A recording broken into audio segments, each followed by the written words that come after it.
mənim tənbəl zobum var idi bu şirkətə gələndə. Mən demək olar ki, hər 6 aydan bir gedirdim həkimə, yoxlanırdım. Kalsi, maqni, D əksikliyi həmişə yazırdı mənə. Və həmişə də deyirdi ki, 6 aydan bir gəl. 6 aydan bir gəl, yoxlamadan keç, çünki bu vacibdir səndə. Mən də bu şirkətə girəndən başladım, sizin eşitdim ki, siz zoba aid müalicə deyirsiniz. O müalicələri yazdım dəftərimə, başladım içməyə. Selen, maqni, kalsi, navamin və bunları heç vaxt əksik eləmədim. Maqni mənim əvəz olunmazımdır, yəni onu heç nəyə dəyişmərəm. Yəni, o qədər sevirəm ki, çox əla. Getdim həkimə axırıncı dəfə zobuma görə.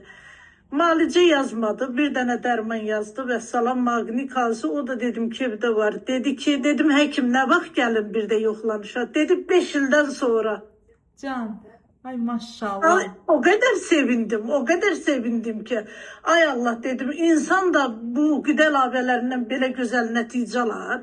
İndi 5 ildən bir həkimə gedirəm, belə yoxlamağa, o da D yerində, kalsi yerində, maqni yerində. Maşallah, hər şeyin yerində. Maşallah, hər zaman sağlam olun, hər zaman. Allah sizə can sağlığı versin. Çox sağ olun, var olun.